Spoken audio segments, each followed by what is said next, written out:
Goodbye Naughties, it's 2010, episode 39, capping off the third quarter of this year-long thing. In a nicely symmetrical fashion, this is the first video in this series since that debut episode, 1972, where I have only one featured record to talk about. If you've seen any of the recent episodes, you'll know I had a kid, a mortgage, and this year, a new job to contend with, so my attentions were very much elsewhere. In fact, I have very little of note to say about 2010 at all, other than it started out cold, really cold. The UK had sub-zero daytime temperatures for most of the preceding December and on well into January of this year, the coldest winter in over 30 years, since dubbed the Big Freeze of 2010. I remember trying to drive from Norwich to Cambridge in January and turning back barely 5 miles into my journey. Absolute carnage, cars pirouetting on the ice, collisions every 100 yards or so. I don't know what I was thinking even attempting it. I'd say on with the album then, but I've just remembered one notable extra to bring to your attention. Yeah, very briefly, this is Le Noise by Neil Young. And every now and then, Shaky drops something a little outre, and this would fall squarely into that category. Neil dusting off the old Gretsch all by his lonesome with fellow countryman Daniel Lanois capturing and treating everything. No backing, no distractions, mucho ambience. Rather good. There's nothing else like it in the Young catalogue, but I guess you could say that about Trans too. So check it out. It might be for you, it might not. So on with the actual pick, and a theme developing with some of my recent selections around this time, namely being a bit of a Johnny-come-lately. McCluskey, Future of the Left last year, TV on the radio the year before that. And here we are again, 5 albums deep, and this was my first proper encounter. It's The National and High Violet. And all of this despite me seeing them live supporting a friend's band back in 2002, when they barely registered with the record buying public at large. I think this has a lot to do with exactly where I was at in 2010, and kind of where The National were too. Look at their ages respectively right now. Matt, 53. The Devendorf brothers, 51 and 49. The Dessner twins, 48. These guys are exactly my generation. And a lot of the songs on High Violet really reflect that. You're an adult now. You've got kids, jobs, but the same old neuroses and worries. The same things waking you up in the middle of the night. This is what people like us are experiencing.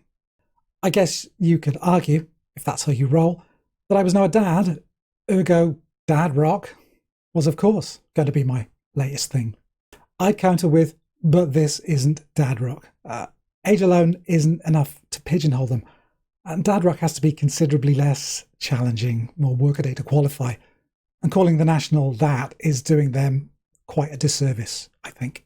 Re-listening to High Violet for the first time in a while, the first thing you hear is the sadness, waves of melancholy, introspection, troubled observations. But it's more than that. There's a much lighter touch behind this, and subsequent listens reveal that, a playfulness, a streak of knowing, black humour. Take Conversation 16, on the surface a pretty bleak song about a married couple trying to keep it together. And then Matt sings, I'm a confident liar, have my head in the oven so you know where I'll be. Or take the similarly downbeat Sorrow, again what seems like a song about a lifelong battle with depression, reveals more than a little of the Morrissey about itself with the line delivered to the spectre of the sorrow in the title, 'cause I don't want to get over you. More a song about the strange, enduring appeal of melancholy, like Kurt Cobain sang in Frances Farmer Will Have Her Revenge on Seattle, I miss the comfort in being sad. This isn't to cast The National as some kind of ironic wallowers, more to highlight that with age comes responsibility and the worry that brings, but also the ability to see the ridiculousness of a situation, to make light, to subvert the seriousness. It's a Gen X thing, trust me on this. Anyway, back to the record.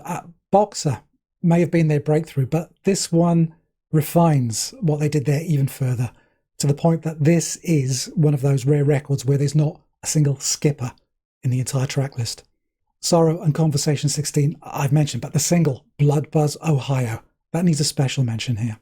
The insistent opening beat rides a wave of ambience, bursting out into a euphoric hometown reckoning song. An enervated guilt trip about rootlessness, how home doesn't feel like home anymore, and how despite the blood buzz, the familial warmth he feels, the Ohio that Matt now sees is in that deathly post-08 spiral of debt and dilapidation. There's I still owe money to the money I owe, and the floors are falling out from everybody I know. It's a great song, fusing a heart-racing, anthemic build to a surprisingly grounded feeling of the political, the economic realities that underpin our memories of home. And the antithesis? The lemon world in the song of the same title. An oasis, a hotel, a spa maybe, a retreat away from the real world.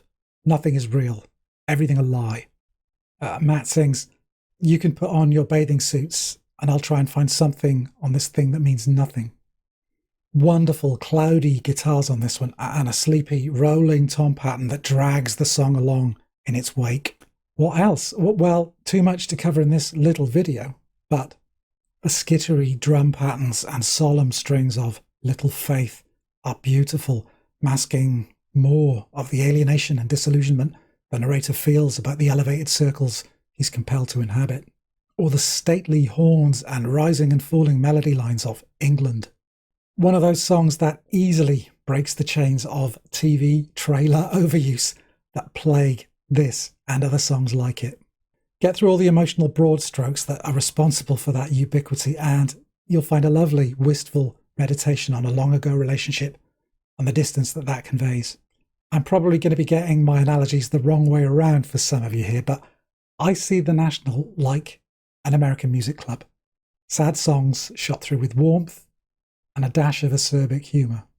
By this logic, that would make Boxer their Everclear and High Violet their Mercury.